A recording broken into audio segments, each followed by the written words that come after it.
Salut les amis, j'espère que vous allez bien. On est parti pour la vidéo du jour. Évidemment, on va faire un retour sur ce qu'il s'est passé hier du côté de la Ceramica à Villarreal. J'ai pas eu l'opportunité malheureusement de faire un débrief de cette rencontre, donc on va en parler aujourd'hui. On va faire une analyse assez rapide aussi évidemment des 11 merengues qui étaient sur le terrain, mais on va pas faire à proprement dit un vrai débrief. Un match complètement fou avec un scénario complètement dingue. Le Real s'est imposé hier 3 buts à 2 du côté de la Ceramica après avoir été mené 2 à 0 à la mi-temps. C'est ça qui est quand même assez fou par rapport aux prestations que l'on avait depuis quelques jours maintenant, de voir le Real être autant en difficulté une nouvelle fois sur la première mi-temps, dépassé défensivement, mené 2 à 0.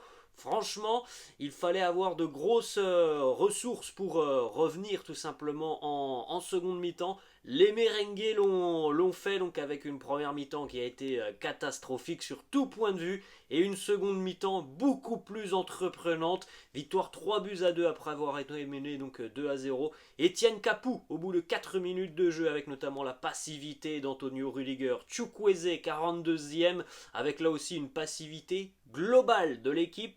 L'action de ce deuxième but pour Villarreal, elle est magnifique. Cette action dans la construction du mouvement des jeux en une touche, le Real a été dépassé sur cette situation.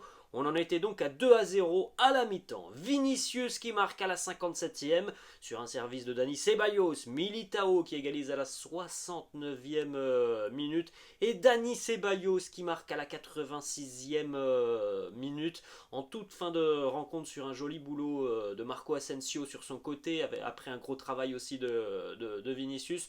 Dani Ceballos, une entrée très très positive hier.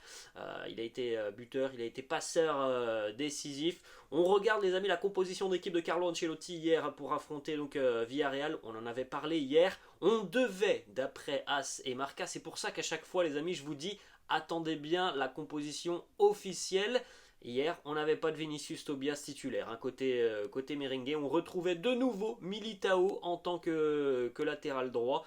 C'est le choix de Carlo, Rudiger Nacho en défense centrale, Mendy à gauche, Camavinga, Kroos, Valverde au milieu de terrain, Vinicius, Benzema, Rodrigo en attaque. En ce qui concerne Thibaut Courtois, match très sérieux. En défense centrale, Nacho a été très très très bon hier, comme souvent quand on fait appel à lui malgré son faible temps de jeu.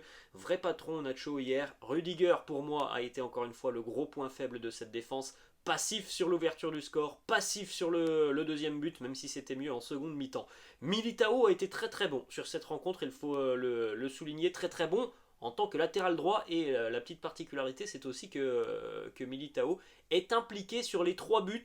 Alors, il a marqué le deuxième but, il est impliqué à la récupération de balles sur le premier but, et sur le troisième but, il va bloquer une action très dangereuse de Villarreal, et donc amené à la contre-attaque qui va permettre à Dani Ceballos de marquer. Ferland Mendy a été très à l'aise aussi sur son côté sur cette rencontre, il faut le souligner. Au milieu de terrain, à ma plus grande surprise, celui qui a été le plus en vue hier et le plus influent dans le jeu, parce qu'il a mis beaucoup de caractère et d'envie, c'est Eduardo Camavinga. Il faut le féliciter, c'est pas toujours facile face au Barça, ça a été de nouveau compliqué. 4 jours plus tard il revient et il fait vraiment un très gros match hier. Toni Kroos a été assez en difficulté sur la rencontre. Fede Valverde a été au final assez peu impactant, c'est toujours pas le Fede que l'on avait avant la Coupe du Monde. Vinicius a été assez intelligent et assez sérieux aujourd'hui. Karim Benzema a été, je trouve, un petit peu en dedans, un petit peu beaucoup en dedans. On l'a pas beaucoup vu. Il a eu aussi malheureusement beaucoup de déchets, Karim, sur cette rencontre. Et Rodrigo a été trop peu influent sur cette rencontre. Voilà le débrief très rapide du 11 merengue.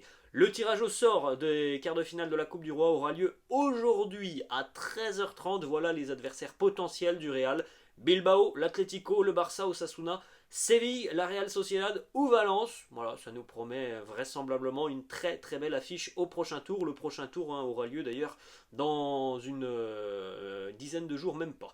Ensuite, on continue avec cette information. On le savait, Villarreal, c'est un terrain en général qui ne réussit pas au Real Madrid. La dernière victoire des merengues à la Ceramica, c'était en 2017 avec une victoire 3 buts à 2 alors que le Real était mené 2-0, et bien bis repetita, 6 ans plus tard, nouvelle victoire du Real, 3-2 du côté de la Ceramica, en étant mené 2-0. Il faut le dire, on a retrouvé hier le caractère d'une équipe très conquérante qui nous manquait depuis le retour de la Coupe du Monde. On a retrouvé tout simplement le Real des exploits de la Ligue des Champions l'année passée. Voilà la une du quotidien Marca qui titre El Madrid de siempre. Voilà, c'est un petit écho par rapport à la saison passée en Ligue des Champions.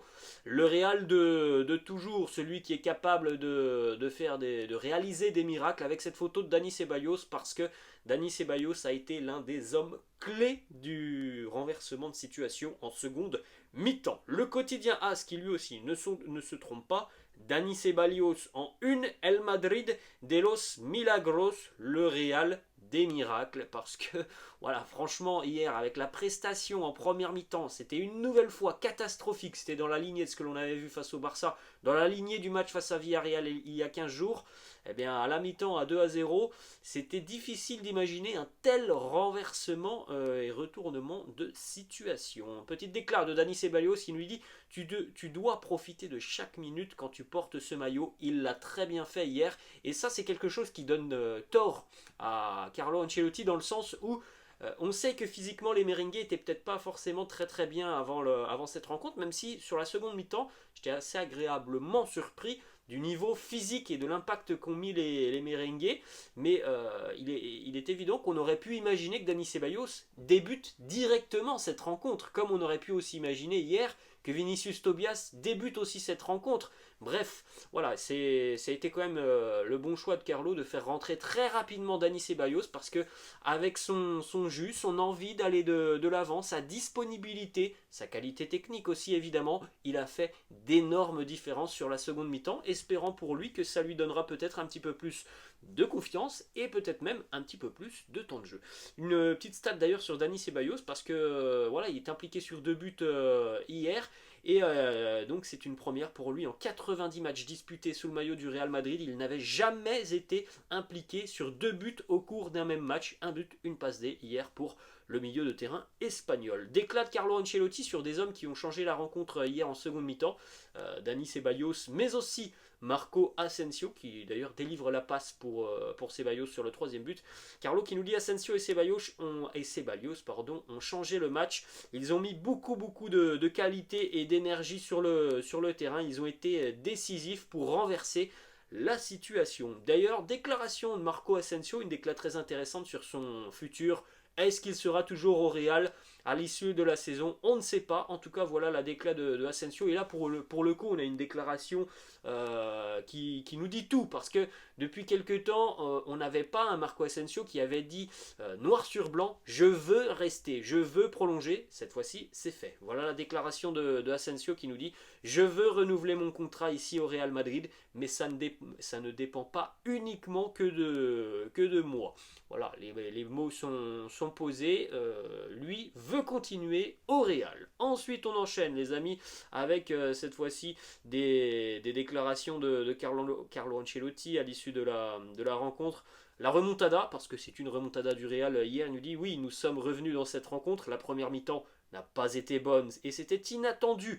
Il est difficile de changer une dynamique quand une rencontre est à 2-0 à la mi-temps, mais l'équipe a montré du caractère, de la personnalité. La deuxième mi-temps nous a donné beaucoup plus de confiance, nous n'avons pas baissé les bras, nous nous sommes battus sur chaque ballon.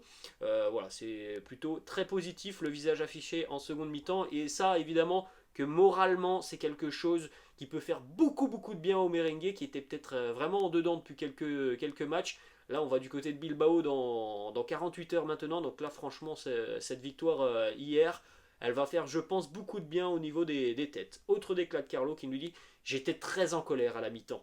Nous n'avons pas été forts. Nous avons perdu beaucoup de duels en première mi-temps. J'ai dit aux joueurs de se réveiller. Et ils ont très bien fait. Ils ont bien réagi. Nous avons gagné, oui, mais il ne faut pas oublier à quel point nous avons été mauvais en première période. C'est vrai que c'est quand même le jour et la nuit, ce qui s'est passé hier entre la première mi-temps et la seconde mi-temps.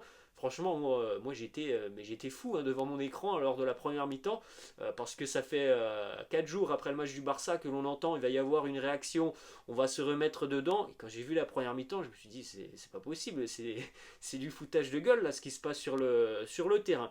Autre déclat de Carlo qui nous dit: nous avons eu le caractère et la personnalité pour changer cette rencontre. Et vous, les journalistes, vous allez devoir changer vos articles qui étaient tout prêts à la mi-temps. Alors il est évident hein, qu'à la mi-temps, bon, je pense que les journalistes étaient prêts à lancer voilà, la crise du côté du Real. 45 minutes plus tard, et une remontada. Tout a un petit peu changé. Ensuite, une déclat de Carlo sur Eduardo Camavinga, que l'on a dit très à l'aise et très influent sur cette rencontre. Carlo qui nous dit: Camavinga, il a très bien joué. En première mi-temps, il était très bien positionné. En seconde mi-temps, il a mis beaucoup d'énergie, de personnalité. Petit à petit, il apprend à jouer un match complet. On continue les amis avec les statistiques d'Eder Militao sur cette rencontre. Il faut le féliciter parce que sa prestation en tant que latéral a été très très sérieuse. Alors on l'a vu, hein, offensivement il a été important sur les trois buts. Défensivement ça reste très très bon par rapport au match où il y a une quinzaine de jours, il a été quand même plus en difficulté.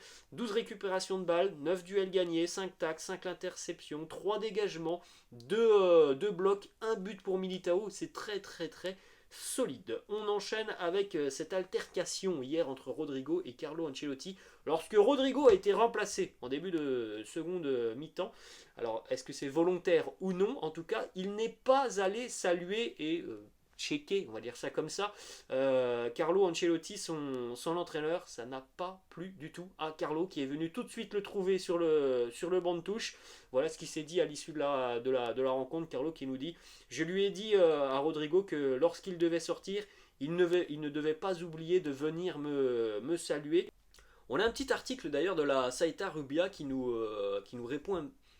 On a un petit article d'ailleurs de la Saïta Rubia qui nous en dit un petit peu plus visiblement sur le comportement de Rodrigo.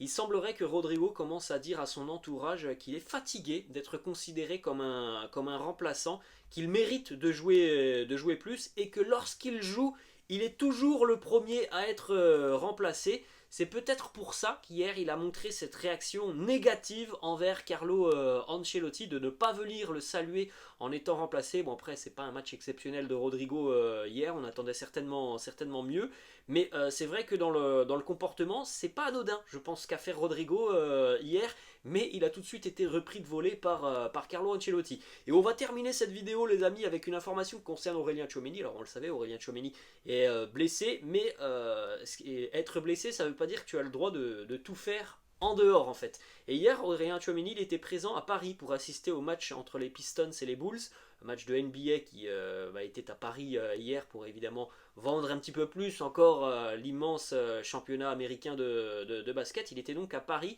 mais il n'avait pas forcément l'autorisation d'être à Paris, parce que là il est blessé, il doit suivre un processus de récupération, et surtout il faut une autorisation pour venir à Paris, et visiblement ça n'a pas été le cas pour Aurélien Tchouameni, qui a été repris un petit peu de volée aussi par certains supporters du Real, parce que le match avait lieu aussi à la même heure que le match de Villarreal. Donc voilà, Aurélien Tchouameni a tenté de s'excuser sur les réseaux sociaux avec ce message: je m'excuse auprès de mon club, du staff, de mes coéquipiers, des supporters du Real Madrid, en ce qui concerne ma présence ici à ce match de NBA, alors que dans le même temps on joue un match de coupe. J'ai essayé d'être très attentif à ce qu'il se passait du côté de Villarreal, mais il est vrai que je n'ai pas pris la bonne décision. Je suis désolé. Voilà les mots d'Aurélien Tchouameni, qui a un petit peu fauté hier, parce que voilà, s'il n'y avait pas d'autorisation du club, il n'avait pas le droit tout simplement d'être à Paris hier pour assister à ce match de NBA. Donc voilà, il s'est passé beaucoup de choses au cours de cette rencontre. On aurait pu aussi parler voilà, des invectives encore une fois envers Vinicius, qui a été de nouvelles fois taclé, Pepe Reina qui a voulu s'en prendre à Vinicius. Ça a été un match assez chaud, avec un retournement de situation assez fou. On a vu des choses très positives sur le terrain, on en a vu d'autres un petit peu moins positives, mais voilà, pas mal d'enseignements à tirer de cette rencontre, et en tout cas le visage affiché en seconde mi-temps est très positif. On espère que ça sera pareil ce week-end du côté de Bilbao. Voilà les amis, la fin de cette vidéo, j'espère que ça vous a plu. N'hésitez pas comme d'habitude à lâcher un petit pouce bleu. Je vous laisse, je vous dis à la prochaine, ciao.